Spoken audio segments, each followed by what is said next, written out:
but I want it for me too. I had other choices. This is what I wanted. I just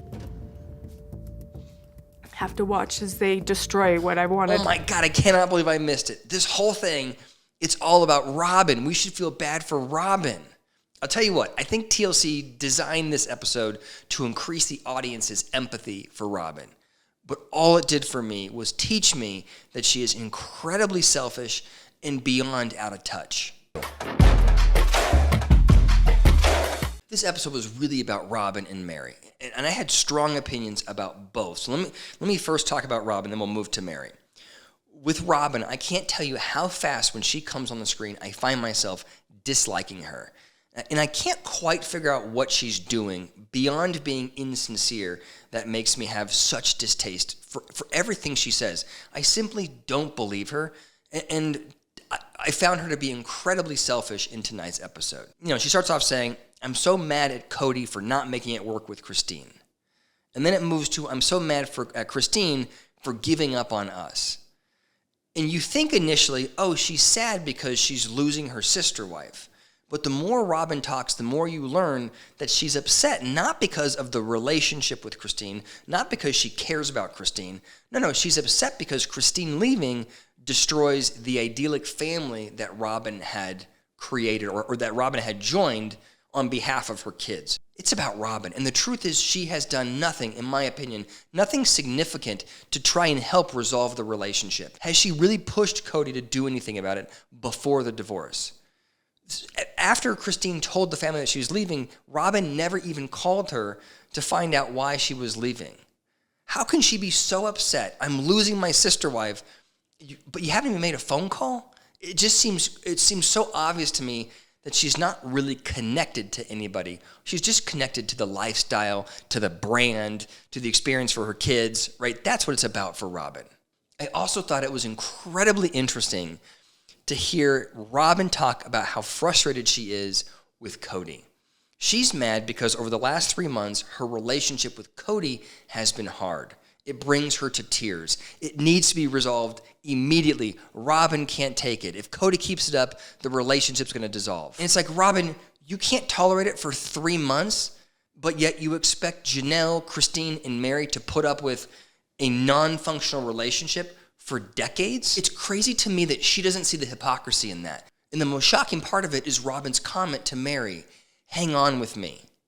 Essentially, suffer with me in your dysfunctional relationship while I have a good relationship with Kody. Suffer in there with me. And it's like, Robyn, for what?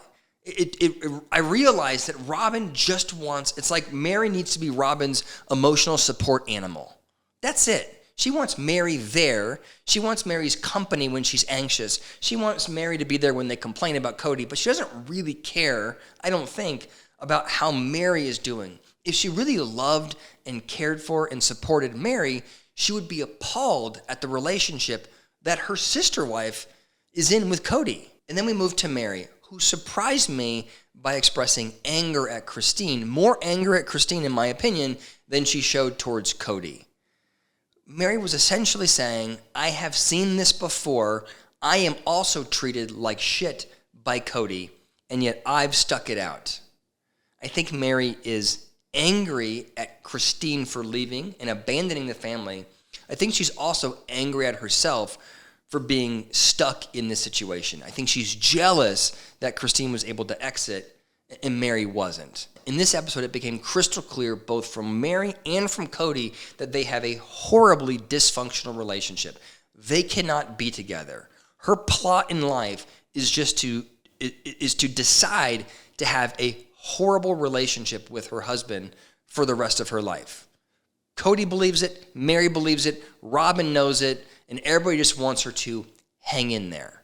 There's no it's surprising to me that Kody can look in the camera and go, yes, that's my wife, and yes, we have a dysfunctional relationship. Oh, also, I have a dysfunctional relationship with Christine, and the relationship with Janelle we haven't talked about, but it does not appear to be a romantic one. How can he look in the camera and go, that's how it is, and we're all good? Now, in my last couple of videos, I have said this Brown family seems so dysfunctional, so caustic. I can't believe that this is a healthy relationship for a plural family. But I'm not in one. I don't have any exposure to it. And so I said, hey, would anybody be willing to meet with me? I want to learn more about what this looks like. So last week I had the opportunity to do a phone interview with a woman that is in a plural family. She has 12 kids, 22 grandkids. She is living the life in Utah. She's very aware of the Brown family, and she had a lot to say. I think two things were really interesting to me. The first is she said that in that culture, it is expected that the husband is not going, or the father of the kids, is not going to be able to be as available as a monogamous father would be to his younger children. There are too many young kids, there's too much going on to be able to be as attentive as a monogamous father. That's the expectation.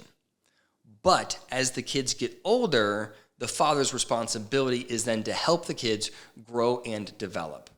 So she talked about how her husband puts a lot of effort into creating businesses and supporting his kids as they become older, essentially saying the appropriate model is the exact opposite of what Kody is doing. Kody is acting like he's attentive to the young kids, but as the kids get older, he essentially washes his hands of them. And as it relates to the wives, she shared that Kody has been incredibly irresponsible. The line she told me was that a wife is not supposed to allow her husband to have unrighteous dominion over her. Essentially, if a husband takes a wife, takes control of her life and her family, it is his responsibility to treat her fairly. So the idea of having 4 wives like Kody does, in so clearly choosing a favorite and then minimizing everybody else, absolutely goes against everything that a typical plural family looks like. So all that being said, I feel exceptionally sad for Meri. I feel like she's stuck. I feel like she's going to hang in there. I feel like she's so pot committed. I don't think she has the self-confidence to think that she could go out like Christine. But she wants to, right? Like that's this whole catfishing thing. This happened because she was online looking for connection. You know she wants out. I just don't know if she has it in her to leave. So it just was one of the sadder episodes, in my opinion. Let me know what you think in the comments below.